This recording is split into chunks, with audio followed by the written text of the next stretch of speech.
Selamat tahun baru, Happy New Year. Wah, nggak terasa ya, kita udah masuk tahun yang baru, luar biasa banget ya. Nah, kakak mau ingetin lagi, sekalipun kamu belum pergi ke gereja beribadah, tapi ya ingat baik-baik, kita tetap memakai rumah kita sebagai tempat ibadah kita.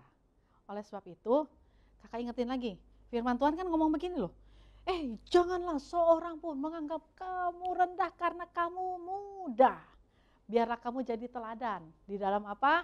Di dalam perkataan, di dalam tingkah laku kamu, di dalam kasih kamu, dan dalam kesetiaan kamu, dan kesucian kepada Tuhan Yesus. Berarti begini dek, tetap dong ya kan, di tahun 2021 ibadahnya tetap harus gimana? Jadi teladan. Jadi teladannya bagaimana? Kalau lagi ibadah, sungguh-sungguh. Gak usah nahan napas, tapi sungguh-sungguh. Yang kedua, kalau sungguh-sungguh, jangan sambil makan deh. Itu gak sungguh-sungguh. Minum-minum gak sungguh-sungguh. Sambil tidur-tiduran gak sungguh-sungguh. Sambil nyantai main game, buka-buka gadget, itu gak sungguh-sungguh. Kamu harus jadi teladan. Sebab apa? Ini tahun integritas 2021. Artinya apa tuh kak? Artinya ingat kan? Nanti kakak ingetin lagi nih. Apa yang timbul di hati? Apa yang kamu pikir? Apa yang kamu ucapkan? Harus sama sesuai dengan firman. Jadi itulah tahun integritasmu. Tahun ini ibadah. Waktu kamu mendengarkan seluruh ibadah yang ditayangkan, sungguh-sungguh jadi teladan. Oke? Nah, akhir kata kakak ucapkan selamat beribadah. Tuhan Yesus memberkati. Bye-bye. Shalom teman-teman, apa kabar? Arlin harap kita semua dalam lindungan Allah ya. Pagi ini Erlin ingin mengatakan Mazmur 91 dalam lindungan Allah. Teman-teman di rumah semua pada ikutin ya. Mazmur 91 dalam lindungan Allah. Orang yang duduk dalam lindungan yang maha tinggi dan memerem dalam naungan yang maha kuasa akan berkata kepadanya, tempat perlindunganku dan kubu pertahananku, Allahku yang kupercayai. Sungguh dia yang akan lepaskan engkau dari jerat penangkap burung, dari penyakit sampar yang busuk. Dengan kepaknya ia akan melindungi engkau di bawah sayapnya. Engkau akan berlindung kesetiaannya ialah perisai dan pagar tembok.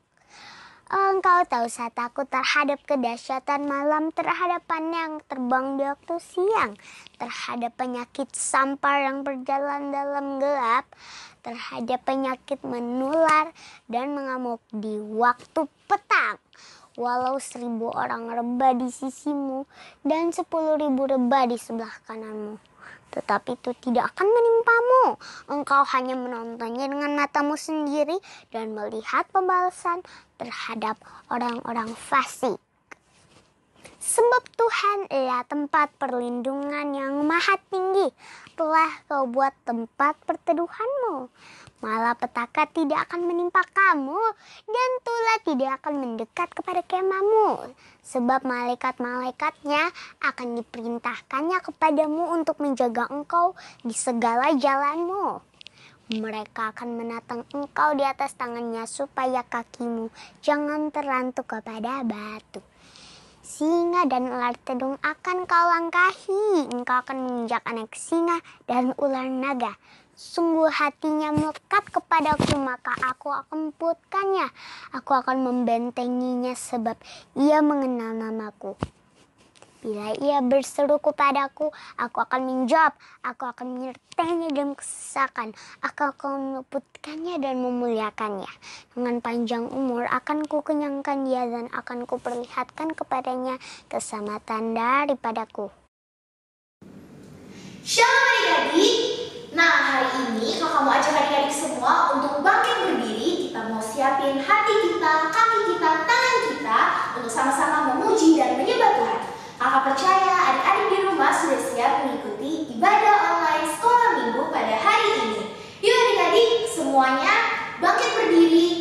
gerakan kakak di depan ya.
Adik-adik masih semangat kan?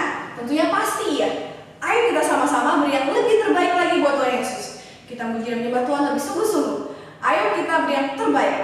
Dan jangan lupa untuk ikutin gerakan kita ya. Ayo kita angkat tangannya masing-masing.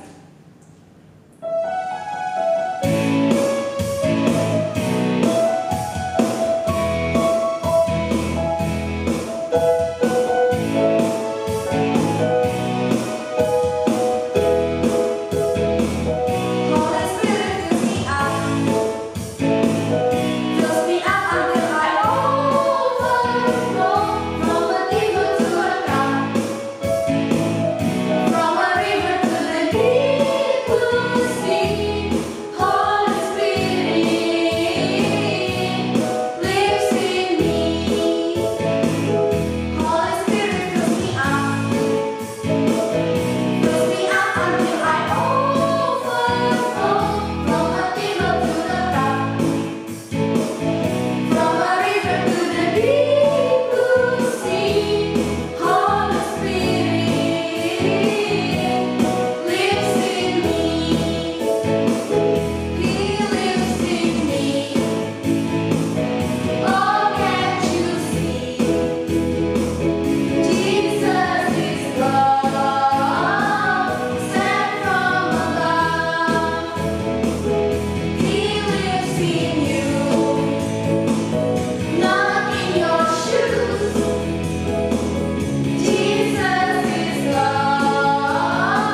adik-adik, sekarang kita mau kasih yang terbaik buat Tuhan Yesus. Kita mau menyembah Dia lebih lagi adik-adik.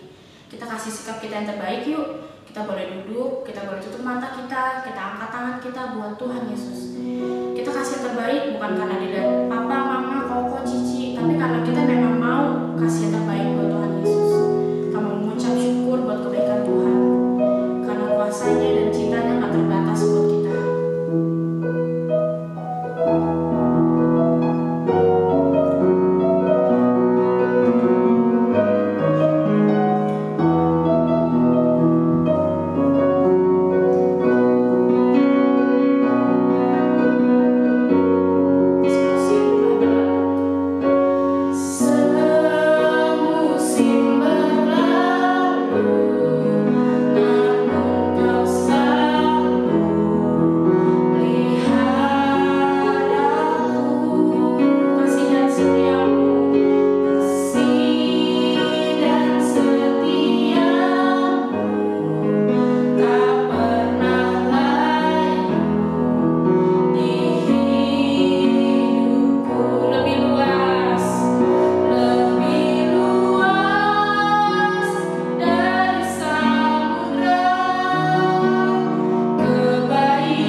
yang baik, pada siang hari ini kami mau mendengarkan firman Tuhan. Berkati Kak Eca yang akan menyampaikan pesan-pesan dari Tuhan. Kiranya Tuhan setiap pesan-pesan yang disampaikan dapat kami ingat dan menjadi rema di hidup kami. Terima kasih Tuhan Yesus yang sudah siap mendengarkan firman Tuhan. Katakan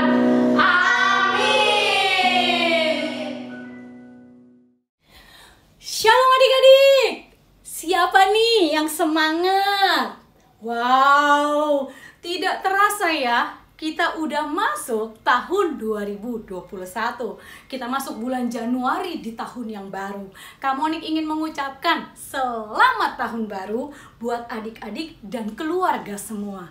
Dan kakak percaya bahwa anugerahnya, bahwa kemurahannya, bahwa kebaikannya akan berlimpah-limpah bersama-sama dengan kita dan keluarga kita di tahun 2021. Kita sama-sama ingat ya, tahun 2020 kita belajar apa? Tahun dimensi yang baru, berubah serupa dengan Kristus menjadi kepala dan bukan ekor. Adik masih ingat nggak? Tapi kita masuk tahun yang baru. Tahun ini, tahun 2021, tahun integritas. Bisa nggak? Sama-sama ya. Nggak usah cepet-cepet. Kita sama-sama belajar. Tahun 2021 adalah tahun integritas. Sekali lagi, tahun 2021, tahun integritas. Apa yang ada di dalam hati?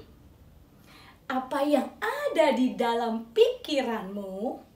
Apa yang ada dalam perkataanmu? Apa yang kamu lakukan harus sesuai dengan firman Tuhan. Siapa yang mau di tahun ini kita sama-sama belajar untuk jadi orang-orang yang punya integritas? Tentunya di dalam Tuhan Yesus. Kalau kamu mau, kita sama-sama yuk, kita berdoa minta tuntunannya supaya firman hari ini kita sama-sama belajar. Angkat tangannya. Tuhan, kami menaikkan syukur kami Tuhan.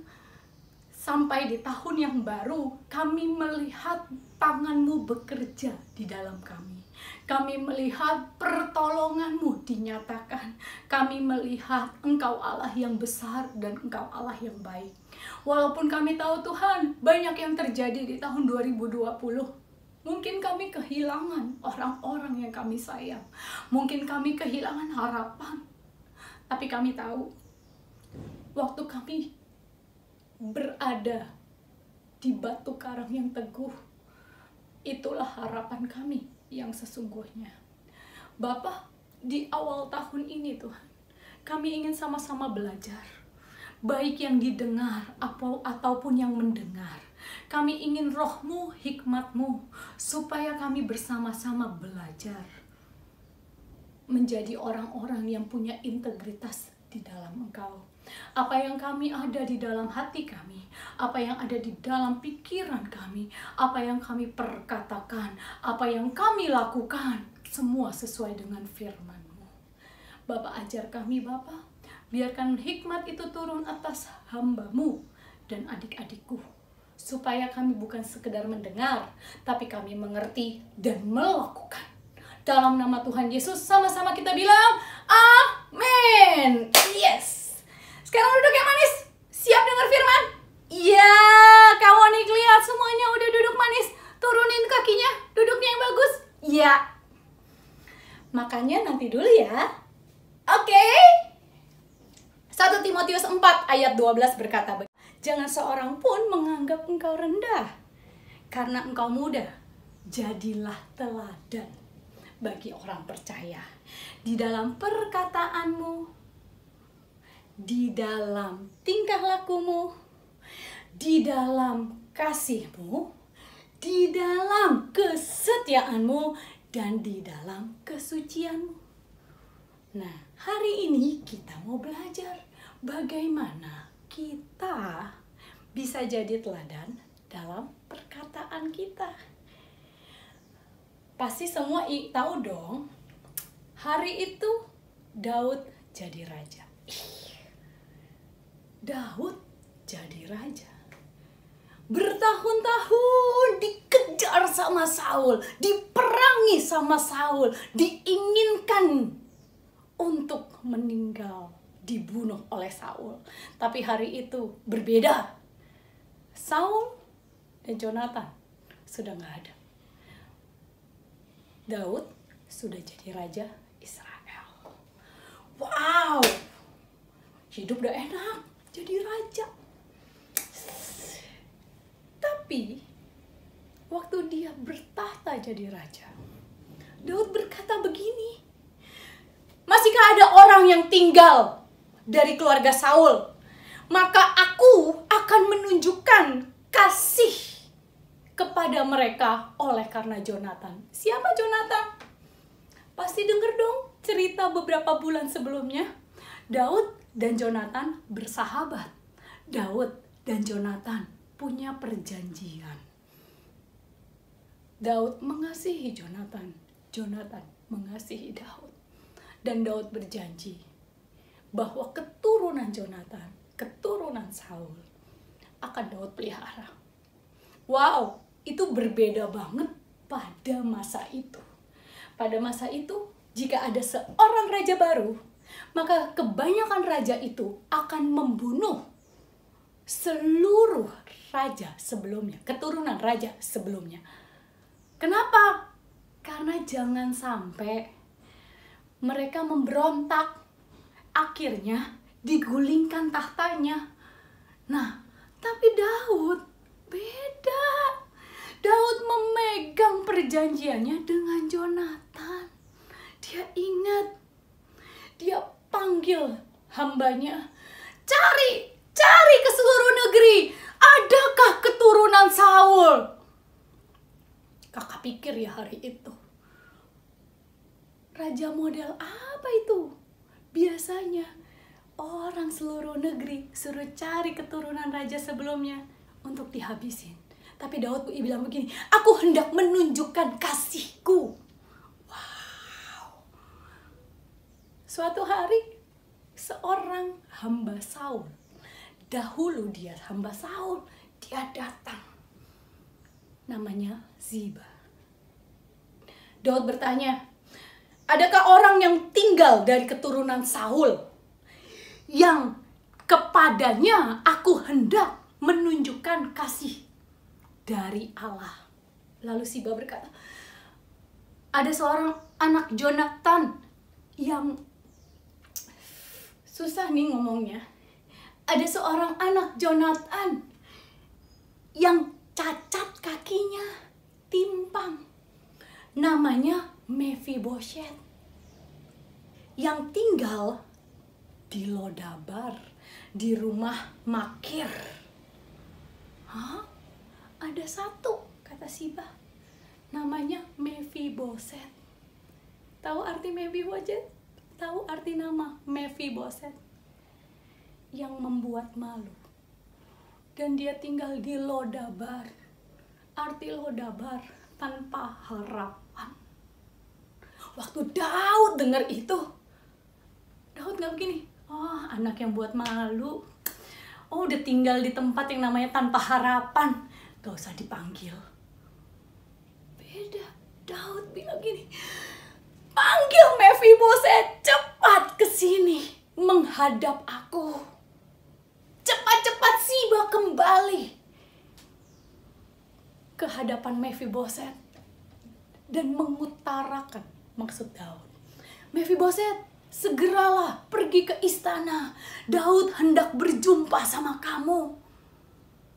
Kakak yakin ya hari itu Mephibosheth takut, gak senang, takut. Kenapa? Dia udah bayangin nih, aduh, raja yang panggil, aku ini keturunan Saul. Jangan-jangan dia mau penggal aku. Jangan-jangan. Maka waktu Mephibosheth datang, langsung tersungkurlah dia. Mephibosheth berkata, ini hamba-Mu Tuhan. Daud bilang begini, jangan takut, sebab aku hendak menunjukkan kasih ku kepadamu. Oleh karena Jonatan, aku mengingat perjanjianku dengan ayahmu. Aku mengasihi kamu. Walaupun kamu cacat, walaupun kamu hari ini disebut anak yang membuat malu, walaupun mungkin hari ini kamu tanpa harapan, tapi Daud berkata, jangan takut, sebab aku hendak menunjukkan kasih kepadamu. Lalu dahsyatnya, akan ku kembalikan semua ladang-ladang Saul. Wow, warisan dikembalikan. Tapi kan cacat ya, siapa yang ngerjain ladang? Hebatnya, Daud bilang begini, hai Siba, hamba Saul kan kamu? Kamu jadi hambanya Mephibosheth dan mengurus kehidupan Mephibosheth. Wow, warisan dikembalikan. Kedua, diberikan seorang penolong, diberikan bantuan hamba Siba dan seluruh keluarganya. Tapi yang lebih dahsyat, Mephibosheth diperbolehkan untuk makan sehidangan sama Daud. Maka firman Tuhan berkata, demikianlah Mephibosheth diam di Yerusalem. Wow, dari tanpa harapan dia dikembalikan ke Yerusalem.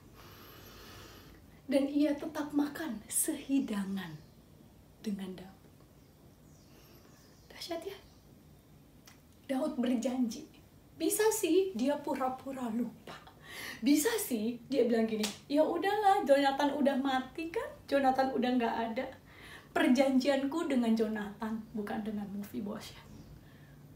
Kamu mau tahu anugerah? Seperti itulah anugerah yang kita terima dari Tuhan Yesus kita. Wow.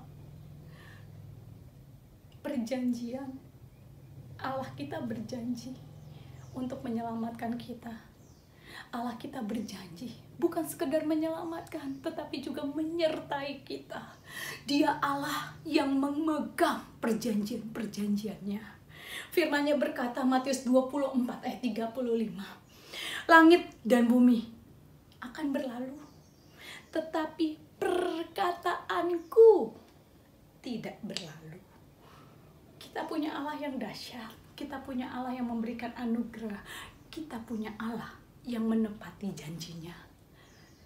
Pertanyaannya, apakah kamu dan saya adalah orang-orang yang bisa dipegang perkataannya? Kalau kita menyembah Allah yang dapat menepati janjinya, maka kita adalah orang-orang yang harusnya dapat menepati janji kita. Orang baik mengeluarkan hal-hal yang baik dari perbendaharaan yang baik. Orang jahat mengeluarkan hal-hal yang jahat dari perbendaharaan yang jahat. Apa yang kamu ucapkan itu berasal dari hatimu. Kalau hatimu penuh dengan Tuhan, penuh dengan kebaikan, penuh dengan kasih setianya, maka kakak sangat percaya perkataanmu juga. Tapi kalau hati kamu penuh dengan kebencian, penuh dengan amarah, maka perkataan kamu gak jauh beda. Tetapi aku berkata padamu, ingat ya dek, setiap kata yang sia-sia yang diucapkan oleh manusia, setiap orang harus dipertanggungjawabkan pada hari penghakiman. Hati-hatilah dalam berkata-kata. Jangan seorang pun menganggap engkau rendah karena engkau muda. Jadilah teladan dalam perkataanmu. Berhati-hatilah dalam berkata-kata. Karena menurut ucapanmu engkau akan dibenarkan. Dan menurut ucapanmu, engkau akan dihakimi. Kelihatannya susah ya, menjaga kata-kata kita. Mau tahu tipsnya? Firman Tuhan berkata begini, Matius 10 ayat 20. Karena bukan kamu yang berkata-kata, melainkan roh Bapamu. Dia akan berkata-kata di dalam kamu, melalui kamu. Kita punya Roh Kudus yang mengajar kita dalam perkataan kita. Kita bisa jadi teladan bagi setiap orang percaya dalam perkataan kita. Kalau satu deh, Roh Kudus, Roh Bapa itu yang diberikan buat kita. Roh Kudus ada di dalam kita dan Dia yang berkata-kata. Pertanyaannya, maukah kau izinkan Roh itu tinggal di dalam kamu? Roh itu menguasai kamu. Roh Kudus yang menuntun kamu.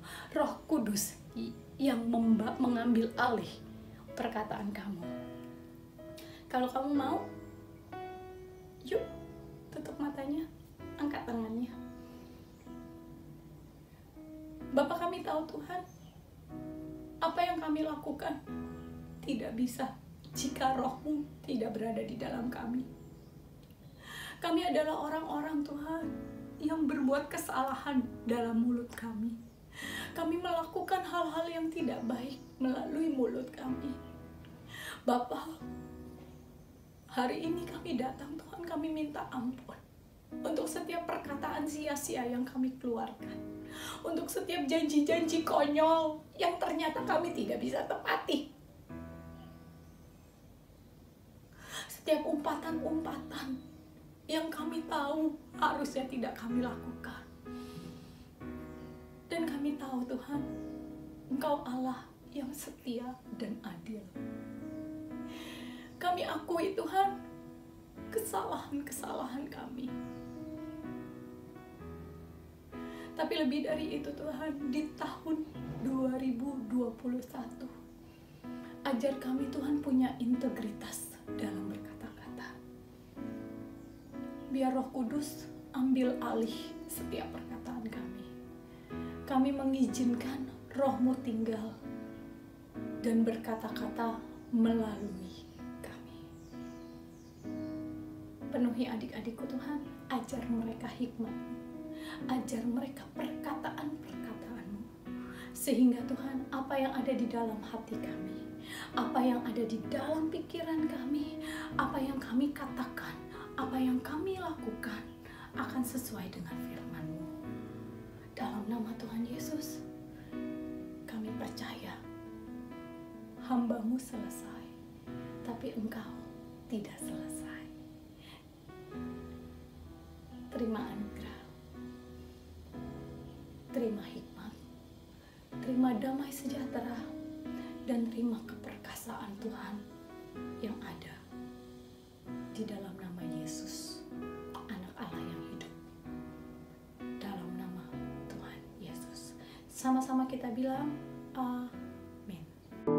Shalom adik-adik yang dikasihi Tuhan. Saatnya kita memperkatakan Pentakosta ketiga. Ikutin kakak ya. Pentakosta ketiga artinya 1. Pencurahan Roh Kudus yang dahsyat di zaman now. 2. Penuaian jiwa yang terbesar dan terakhir. 3. Bangkitnya generasi Yeremia penuh dengan Roh Kudus, cinta Tuhan, tidak kompromi terhadap dosa, dan bergerak memenangkan banyak jiwa. 4. Dari Indonesia ke bangsa-bangsa, dari timur ke barat, dan akan kembali ke Yerusalem. 5. Kuasa untuk menyelesaikan amanat agung Tuhan Yesus. Nah, ingat ya, kita ada di era Pentakosta ketiga. God bless you all.